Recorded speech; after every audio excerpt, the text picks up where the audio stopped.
오늘은 자유를 위하여 라는 제목으로 함께 말씀을 생각해 보겠습니다. 오늘 본문의 13절 앞부분을 보면 이런 말씀이 나옵니다. 형제들아, 너희가 자유를 위하여 부르심을 입었으나. 무슨 얘기입니까? 하나님이 우리를 부르시고 하나님의 자녀로 우리를 택하시고 우리를 구원으로 인도하신 것은 바로 자유를 주기 위해서 그렇게 하셨다는 거예요. 이게 아주 중요한 지점을 우리에게 말해주고 있습니다. 흔히 우리가 하나님의 부르심, 구원 이런 것들을 이야기할 때 굉장히 많이 오해하는 지점이 바로 이 지점이라는 거예요. 무슨 얘기냐? 사람들은 흔히 구원을 자신이 어떤 공경에 이렇게 처했을 때 하나님이 그 공경에서 구해 주시는 것을, 구원해 주시는 것을 구원이라고 생각해. 그것이 죄라면 그 죄에서 구해 주시는 게 구원이라고 생각하는 거죠.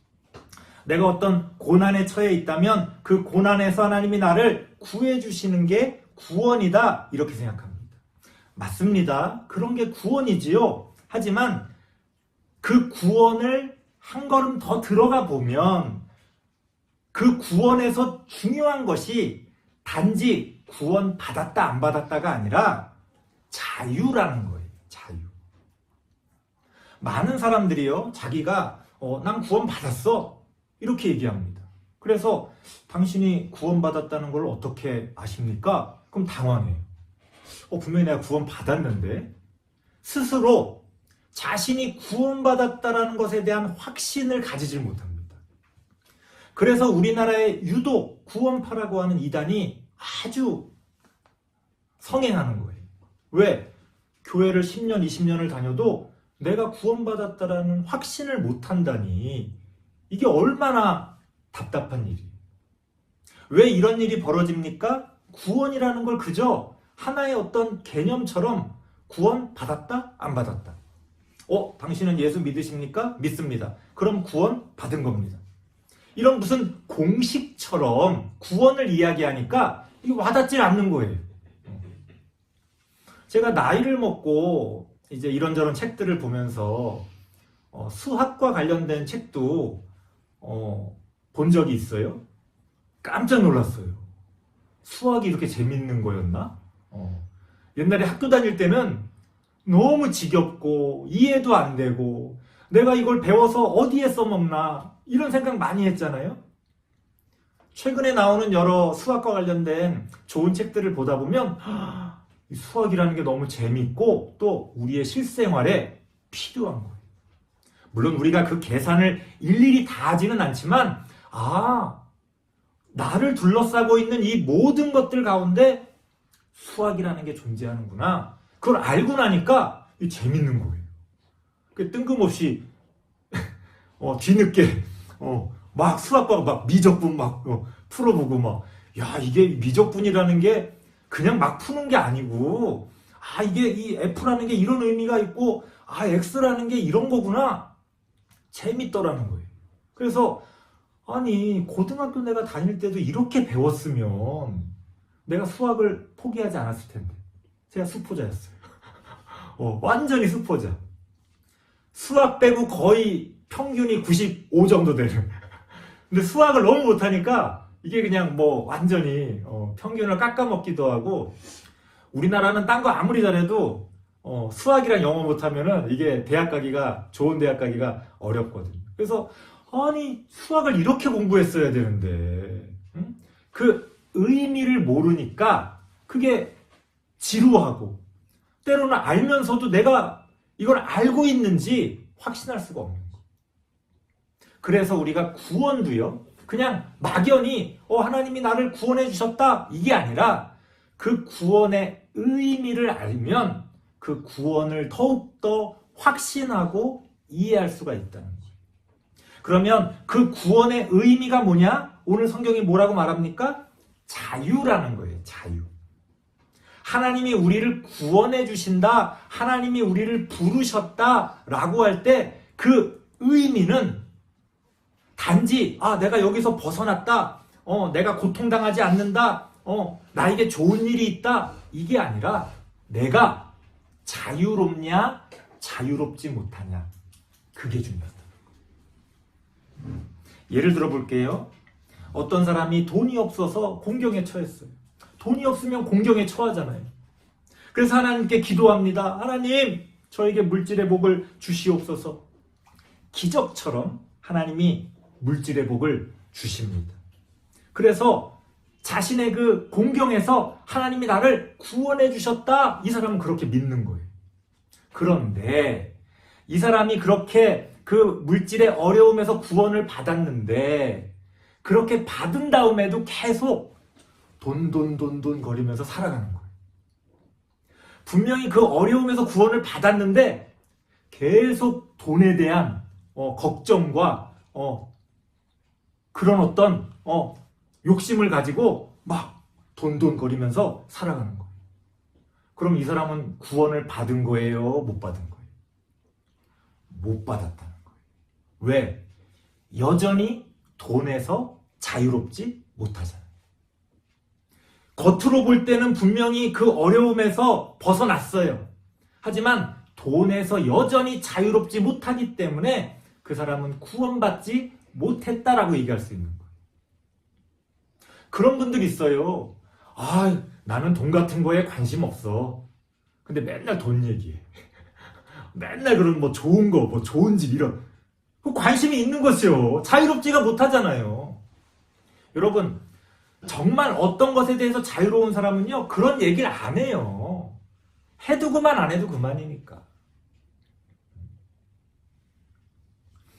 이런 경우도 생각해 볼 수 있습니다. 어떤 사람은 돈이 많아요. 그래서 뭐 우리가 생각하는 그런 공경이 없어. 어려움이 없어. 우리 그런 사람들 있잖아요. 야, 저 사람 참 돈이 많아서 좋겠다 하는 그런 사람. 자, 그렇게 돈도 많고 딱히 무슨 어려움도 없고 특별히 내가 구원받아야 될 필요가 없다고 생각하는 사람이 있을 수 있어요. 하지만 그 사람이 돈의 노예가 되거나 혹은 어떤 환경의 노예가 돼서 그것에 연연하며 살아간다면 하나님이 보실 때는 구원이 필요한 사람인 거죠. 그러니까 우리가 구원이라는 개념을 예수 믿고 구원 받았다 못 받았다 이렇게 단순하게 이분법적으로 생각하지 말고 내가 얼마나 하나님 안에서 진리를 통해 자유로워지고 있느냐. 그래서요, 구원받은 영혼을 다른 말로 바꾸면 자유로운 영혼이. 자유로운 영혼.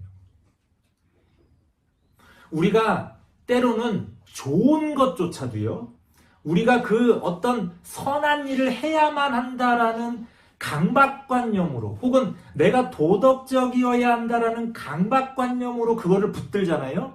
그러면 여전히 구원받지 못하고 그런 착각들을 교회에서 많이 합니다.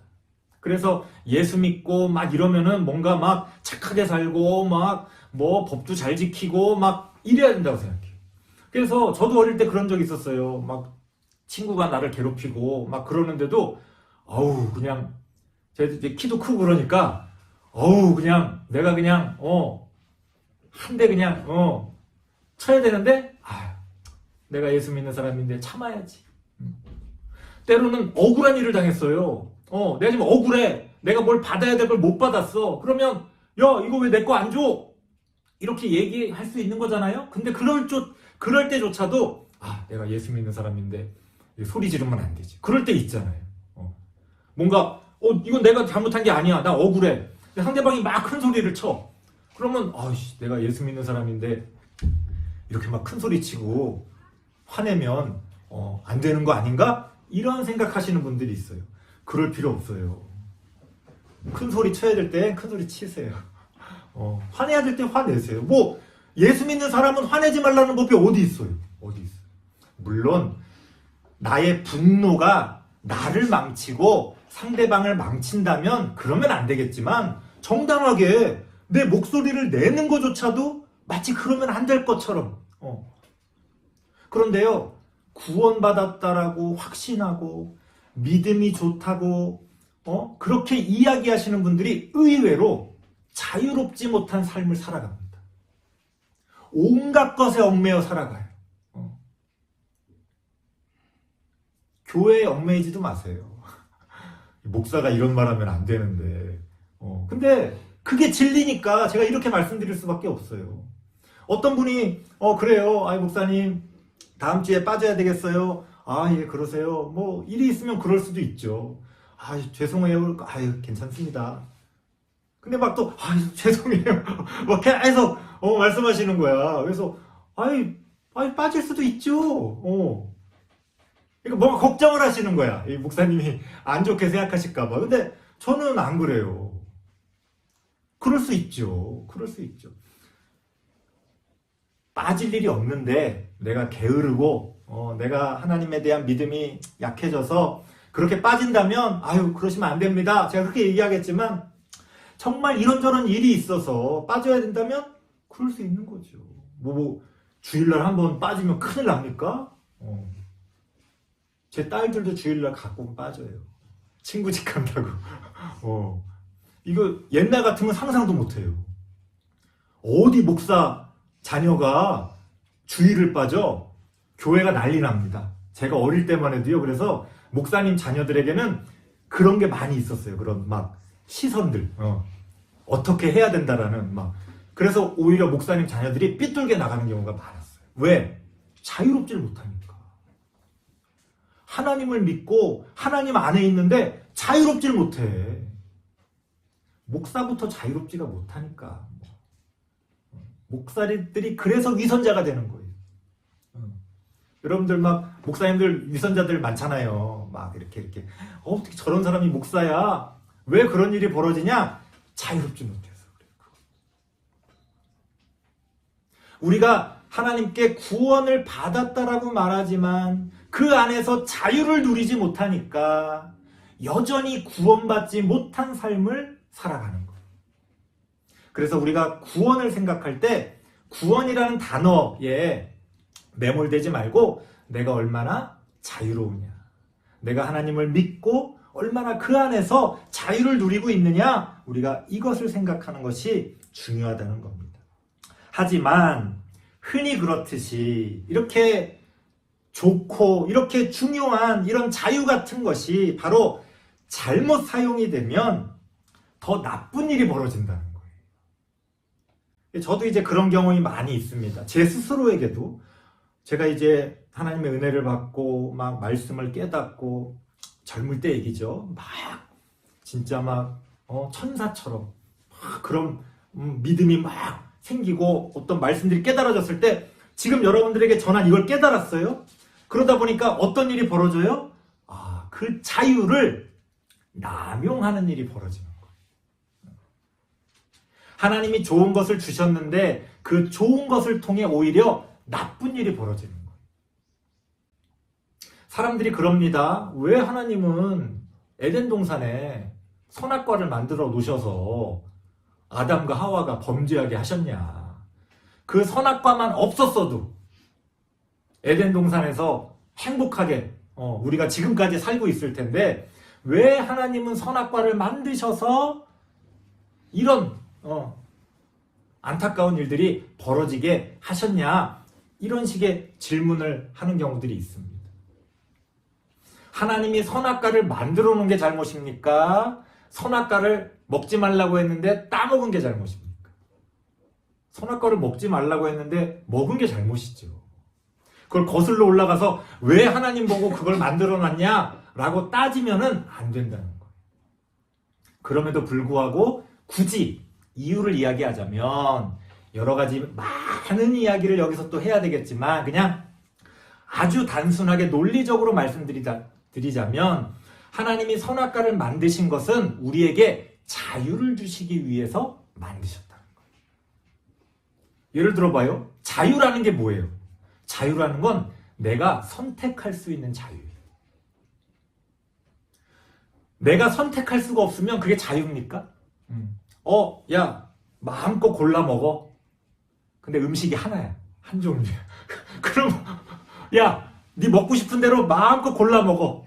음식이 한 종류라고. 접시가 10접시인데 음식이 한 종류야. 그럼 무슨 생각이 들겠어요? 장난하나? 그게 자유예요? 야, 자유롭게 돌아다녀. 그런데 뭐 특히 요새 장애인들 같은 경우에 그런 이동권에 대해서 많이 얘기하잖아요. 야, 누가 너희들 막어? 자유롭게 다녀. 그런데 버스를 탈 수가 없어. 지하철을 타기가 너무 어려워. 어디 한번 가려면 진짜 몇 시간을 너무너무 힘들고 또 사람들이 막 눈총을 줍니다. 아유, 왜 막 복잡한 데 나와가지고 저러는 거야. 우리나라가 자유민주주의 국가예요? 아니라는 거예요. 그래서 그분들이 그렇게 좀 자신들의 말을 틀어달라고 그 출퇴근할 때 그렇게 시위를 하는 거예요. 그 불편하죠. 만약 저라서도 화가 날 것 같아. 지금 수업이 9시까지 내가 가야 되는데 출근 9시까지 해야 되는데 그 사람 때문에 내가 출근에 늦었어. 불이익을 당해. 저 같아도 불평할 거예요. 하지만 누가 그들에게 돌을 던질 수 있냐는 거예요. 그들에겐 자유가 없는데. 우리가 누리는 자유가 그들에겐 없단 말이에요. 근데 우리는 뭐라고 그러는지 알아요? 야, 네 맘대로 해. 누가 막어? 그래요. 법적으로 대놓고 누가 막는 사람 없죠. 하지만 그 사람은 여전히 자유롭지 못하다는 거예요. 하나하나 좀 살펴보겠습니다. 오늘 본문 말씀을 통해서 두 가지 하나님이 우리에게 말씀해 주시는 그 경고의 말씀이 있는데요. 13절 같이 한번 읽어보겠습니다. 13절 시작. 형제들아, 너희가 자유를 위하여 부르심을 입었으나 그러나 그 자유로 육체의 기회를 삼지 말고 오직 사랑으로 서로 종노릇하라. 첫 번째, 자유가 너무 좋은 거고 우리는 모두 자유를 누릴 자격이 있는데 그것으로 육체의 기회를 삼지 말라는 거예요. 나에게 자유가 있다고 해서 그 자유가 방종이 되어서는 안 된다는 거예요. 안 된다는 거예요.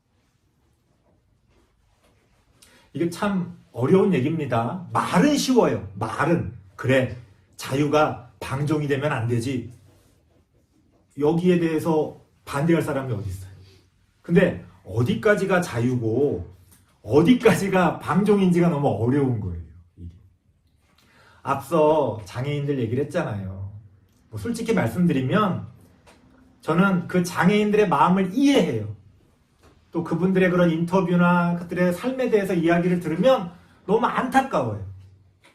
그럼에도 불구하고 또 이런 생각도 있어요. 하지만 그 출퇴근 시간에 그 지하철에서 어떻게 보면 다른 사람에게 피해를 주면서 그 시위를 하는 거잖아요. 저 방법밖에는 없나? 정말? 물론 그분들은 그 방법밖에는 없다고 이야기를 합니다. 하지만 그럼에도 불구하고 고민이 되는 거예요. 그 방법밖에는 없나? 다른 방법은 없었을까? 아니면 우리가 그들에게 좀 다른 더 좋은 방법을 제시해 줄 수는 없었을까? 그런 생각들을 합니다. 왜? 그분들은 집회 시위의 자유가 있어요. 우리의 그 헌법에서 보장하는. 하지만 그 집회 시위가 자칫 어느 선을 넘으면 방종이 될 수 있잖아요. 그렇기 때문에 고민이 되는 거예요.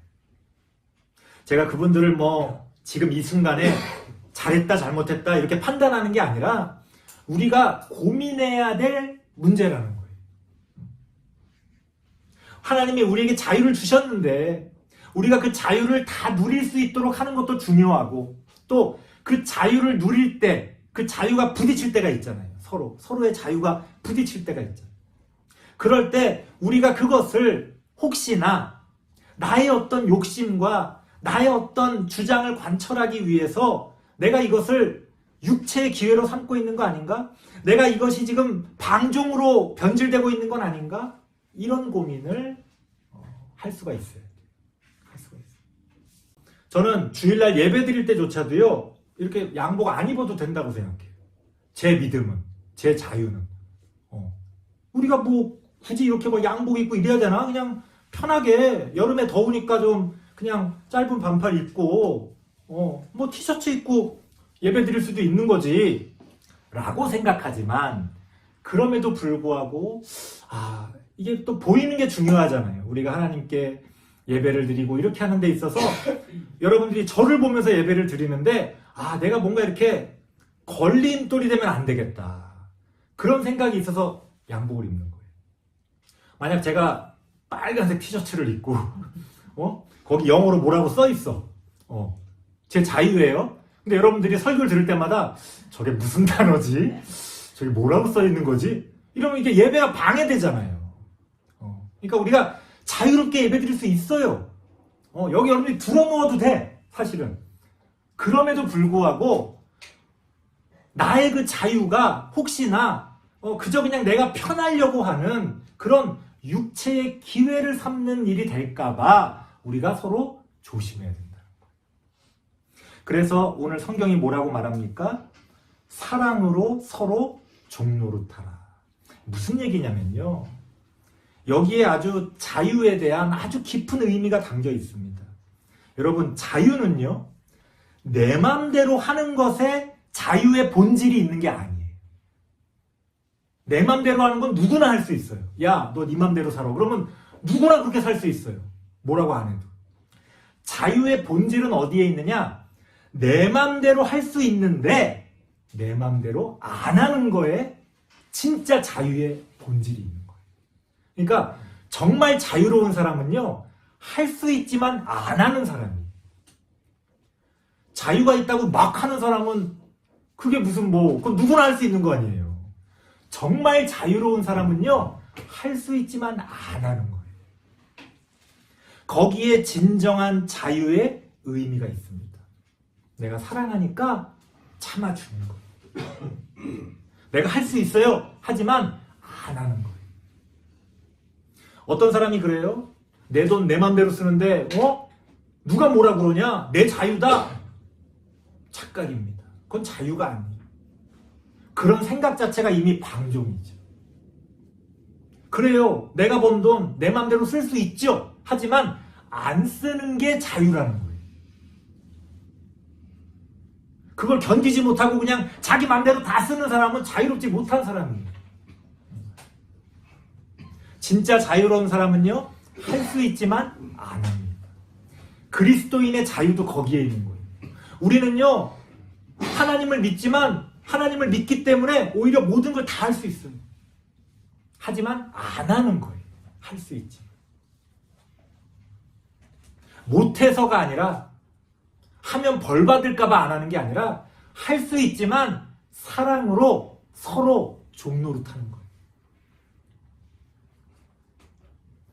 그래서 성경은 뭐라고 말합니까? 14절 말씀 같이 한번 읽어보겠습니다. 14절입니다. 시작. 온 율법은 내 이웃 사랑하기를 내 자신 같아 하라 하신 한 말씀에서 이루어졌나니. 무슨 얘기예요? 유대교에 보면 율법이 300 몇 가지가 있대요. 또 거기서 파생된 수많은 율법이 있어요. 이럴 땐 이거 해라, 저럴 땐 저거 해라, 또 이걸 했는데 또 이런 일이 있으면 이거 하지 말아라. 온갖 율법이 있어요. 그거 어떻게 외워요? 그거 이거 내가 이렇게 어떤 행동할 때마다 이 법에 어긋나나 안 어긋나나 그거 어떻게 다 계산하고 있어요. 그럴 필요 없다는 거예요. 이웃 사랑하기를 너 자신같이 하라 하신 그것만 기억하면 나머지 율법은 다 지키게 된다는 거예요. 사랑으로 서로 종노릇할 마음을 가지고 있으면 율법을 따지지 않아도 율법을 지키게 된다는 거예요. 근데 놀라운 건 뭡니까? 내가 율법을 지켜야지 하면 힘들어요. 짜증나, 화나. 근데 사랑하기 때문에 내가 종노릇한다고 생각하면요, 기쁨으로 그것들을 지키게 됩니다. 그러니까 제가 내가 막 주일날 막 양복 입고 막 진짜 이런 거 귀찮아. 제가 성도님들을 사랑하는 마음이 있으면 이게 안 귀찮은 거예요. 안 귀찮아. 어떤 목사님이 그래요. 새벽 예배 성도들이 안 나온다고 막 화내시는 거야. 그러면서 내가 새벽에 나와서 여러분들을 위해서 막 여러분들을 사랑하는 마음으로 얼마나 내가 기도를 이렇게 열심히 하는데 아무도 안 나온다고 막 화를 내시는 거예요. 사랑하는 것 같지가 않아. 그 표정이 사랑하면 사랑하면 아무도 안 나와도 자기가 기도하는 것만으로 행복해야 되잖아요. 근데 뭔가 억울한 것 같아요. 말하는 게 나만 나왔어? 내 힘든 새벽 예배 이렇게 힘든데 나만 나와서 이렇게 고생해? 이런 마음이야. 말씀하시는 게. 저는 그런 목사님들께 그래요. 억울하면 하지 마시라. 우리 한국에만 새벽 예배가 있잖아요. 다른 나라에는 없어요. 한국에만 새벽 예배가 있는데 목사님들이 대놓고 그래요. 새벽 예배만 없어도 목회할 만 하겠다고. 그래서 제가 그래요. 그럼 하지 말라고. 그게 그렇게 성경에도 없고 다른 나라에서도 안 하고 그렇게 괴로우면 하지 말라고. 서로 눈치 보는 것 같아요. 목사님들은 성도들 눈치를 봐. 목사가 새벽 예배도 안 하면 이게 또 거룩하지 못하다는 말 들을까봐 성도들은 또 목사님 눈치 봐. 또 새벽 예배 일주일에 한 번은 내가 또 중직자인데 나가야 되는데 막 억지로 또 제 생각은 그래요. 새벽 예배 좋습니다. 뭔가 내가 하나님께 간절히 기도하고 싶을 때 이렇게 새벽 시간에 조용히 하나님께 기도할 기회가 주어진다는 건 좋은 거예요. 그런데 왜 그걸로 서로를 괴롭힙니까? 왜 서로를 괴롭힙니까? 우리가 이웃 사랑하는 마음으로 자유를 사용한다면 사실은 아무 문제가 없어요. 내가 할 수 있지만 안 하는 거예요. 내가 안 할 수 있지만 하는 거예요. 거기에 이 자유의 의미가 있다는 것을 기억하시기 바랍니다. 15절 말씀 같이 한번 읽어보겠습니다. 15절 시작. 만일 서로 물고 먹으면 피차 멸망할까 조심하라. 누군가를 혐오하면서 그것을 자유라고 착각하는 사람들이 있어요. 지금 시대에 그런 게 많습니다. 기독교인들 중에도 많은 것 같아요. 누군가를 혐오하고 정죄하면서 심지어 그거를 믿음이라고 이야기하고 그걸 진리라고 이야기하고 그래도 그러면 되냐 이렇게 말하면 자유라고 해요. 자기 자유라고. 그렇게 혐오하면 되겠습니까? 나한테 혐오할 자유가 있지 않냐? 이래요. 다른 사람을 혐오할 자유라는 건 없는 거예요. 다른 사람을 괴롭힐 자유는 없는 거예요. 왜? 그건 그 사람의 자유를 훼손시키기 때문에 그래요. 자유가 서로 충돌할 때는요, 반드시 지켜야 될 선이 있습니다. 제가 말씀드리고 싶은 건 나의 혐오가 정당하더라도 나의 혐오가 일정 부분 정당하더라도 만약 우리 사회가 서로가 서로를 혐오한다면 결국 어떻게 되겠어요? 같이 망하는 거죠. 같이 망하는 거죠.